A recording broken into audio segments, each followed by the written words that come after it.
কাশ্মীরের পেহেলগামে সন্ত্রাসী হামলার অভিযোগে পাকিস্তানের বিভিন্ন এলাকায় ক্ষেপণাস্ত্র হামলা চালিয়েছে ভারত, যা উত্তেজনা বাড়িয়েছে সীমান্তবর্তী অঞ্চলে।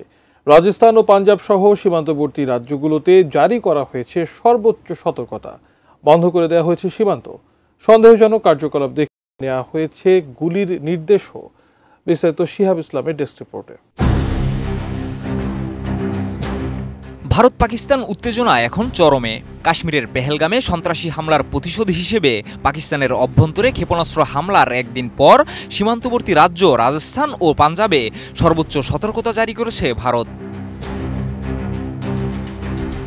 বৃহস্পতিবার ৮ মে এনডিটিভির এক প্রতিবেদনে জানানো হয়, পাকিস্তানের পাল্টা হামলার আশঙ্কায় রাজস্থান ও পাঞ্জাব রাজ্যে সব পুলিশ কর্মকর্তার ছুটি বাতিল করা হয়েছে, সীমিত করা হয়েছে জনসমাগম, বন্ধ করে দেওয়া হয়েছে সীমান্ত।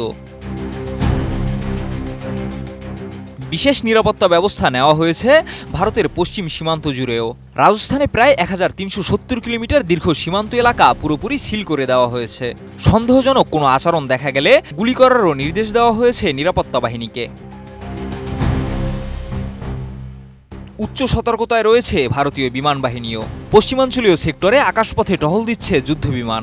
যোধপুর, কিষানগড় এবং বিকানের বিমানবন্দর থেকে সব ফ্লাইট চলাচল আগামী ৯ মে পর্যন্ত স্থগিত রাখা হয়েছে।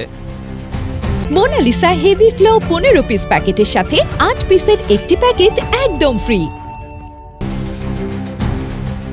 সুখোই 30 MKI জেট বিমানে গঙ্গানগর থেকে কচ্ছ সীমান্ত পর্যন্ত চলছে নিয়মিত আকাশ টহল। রাজস্থানের বিকানের, শ্রী গঙ্গানগর, জয়সলমীর এবং বারামের জেলার স্কুলগুলো বন্ধ করে দেওয়া হয়েছে। স্থগিত হয়েছে চলমান পরীক্ষাও। পুলিশ এবং রেলকর্মীদের ছুটিও বাতিল করা হয়েছে। সীমান্তবর্তী গ্রামগুলো থেকে লোকজন সরিয়ে নেওয়ার প্রস্তুতি শুরু হয়েছে। গৃহীত হয়েছে ড্রোন বিরোধী ব্যবস্থা। যোধপুর ও জয়সলমীরে মধ্যরাত থেকে ভোর 4টা পর্যন্ত জারি করা হয়েছে ব্ল্যাকআউট। পাঞ্জাবে একই রকম নিরাপত্তা ব্যবস্থা গ্রহণ করা হয়েছে। রাজ্যের মুখ্যমন্ত্রী ভগবন্ত মান সব সরকারি কর্মসূচি বাতিল করেছেন। পুলিশ সদস্যদের ছুটি বাতিল করে সীমান্ত এলাকায় মোতায়েন করা হয়েছে অতিরিক্ত বাহিনী। চলমান এই উত্তেজনার সূত্রপাত অপারেশন সিন্দুর নামে এক সামরিক অভিযান। নয়াদিল্লির দাবি, পাকিস্তান এবং আজাদ কাশ্মীরের 9টি স্থাপনায় চালানো এই হামলায় ধ্বংস করা হয়েছে 24টি সন্ত্রাসী ঘাঁটি।